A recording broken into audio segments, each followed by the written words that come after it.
This video was filmed the night before my latest 70.3. It's everything you're going to need in transition. So let's jump straight in. I like to lay out my transition space exactly how it's going to be next to my bike at home, so I'm really confident that I've got everything. Every 70.3 that I've done, you have about the same amount of space. It's about 1/4 of a beach towel.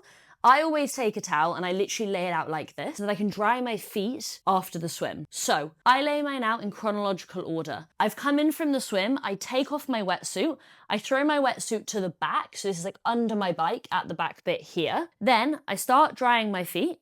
The first thing I do is I put my helmet on. You're not allowed to touch your bike until you've got your helmet on. So I put my helmet here because when I lift up my helmet, I've then got space to dry my feet beneath it. So my helmet goes here. Then, once I've dried my feet, I put my socks on. And I put my cycling shoes on. Then I put my sweatband on because my nose runs when I cycle. Tomorrow I'll be wearing sunglasses because it's due to be really, really bright. If you're a little bit short of space here, you can obviously just do this as well, easy as anything. I then like to take a little bit of nutrition. So I've got a Morton 100 gel and a Morton 160 bar in here. It's not Morton sponsored, I just love it.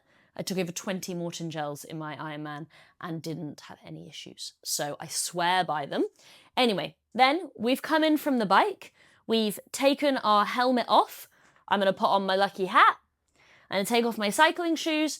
I'm gonna put on my running shoes. And the one thing that you need to run, your number. Now, you cannot cycle without your helmet. You can't touch your bike. You cannot go for your run without your number. So we put that on top of our shoes so that there is not a world in which we can miss putting that on. So as soon as we come back in, before I do anything, I put my race number on, and then that's it. I know that my race number is on. Now I can deal with the rest. Put the shoes on, and then, you know, if I forget my hat, I forget my hat, whatever.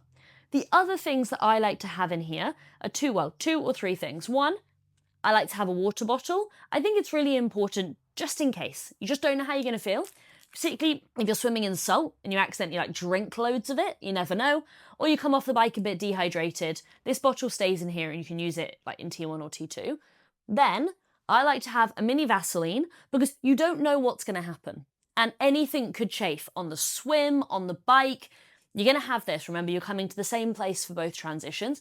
Really essential to have that. And then I like Voltaren. Voltaren is just ibuprofen gel. So any like anti-inflammatory gel. Just if your knee starts hurting or your ankle or your lower back or whatever, bit of this stuff. It's not medical advice, but it probably will fix you. So for me, that's my transition. That's everything I need. I've got my helmet, my shoes, my socks. As I said, you could put spare socks in here if you wanted for the run. I wear the same socks the whole way through.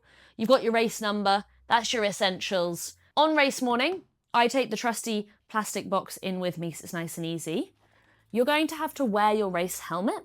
This is because they're going to check that it is basically regulation and that it's done up correctly, so it actually fits you. So don't worry about this because they're really kind and they'll help you. I had mine adjusted the first time and they're really nice about it. And on goes the helmet. And that's what I'm going to take for going actually for my transition. Now, the other things that you're going to need to take in the morning is anything that you're going to add to your bike that you haven't put on yet. So that's going to be my bike computer and my bento box. Now, this basically attaches like to the top tube and then to the handlebar stem as well. And they're great for snacks. In here, excuse me, I've got the hiccups. In here, I keep some Rennies. These are Gaviscon. And then I like to put some painkillers in here. I don't usually need them, but knowing they're there, sometimes nice. Just in case, you don't know. Some people also put Imodium in here in case they have gels and their stomach goes, you know, they have a funny tummy. And then I put my nutrition in here. So Morton 160 gel, another Morton 100. Oh, I'm a bit light on my Mortons. This is not good. Got loads of other stuff in here, but I don't trust any of it. Probably put in another solid. And then I will be taking on-course nutrition, which is Morton 100s as well. So it's up to you how much fuel you take. I do sometimes take a precision nutrition, which I quite enjoy. This is 90 grams, which I just think is fantastic for having such a small thing. So sometimes I might have that in transition or I might have it in my bento box. So I'll probably put one in for tomorrow. And then my mechanical kit. So this has 2 inner tubes, 3 gas canisters, the weird little connection thing, I call them spoons to get your tyre off, a cloth and a tool to undo my actual tyre so I can get it off as well. So that goes in there. The cloth stops everything rattling around. And that's me. So all of that will come into transition with me tomorrow, along with my water bottles that are not yet filled. I'll take 1 electrolyte, 2 water. And that'll then be everything that I need to go into transition in the morning. We're down here in transition. Everything is ready. Batteries are on the bike computer is on, tyres are pumped, transition is set up exactly like we spoke about last night, helmet so I can't forget it, cycling shoes, cycling socks, lucky wristband, bit of fuel, my sunglasses, into my running shoes with my number, my lucky hat and a bit of Voltaren in case it all goes wrong, baby. Okay, let's go.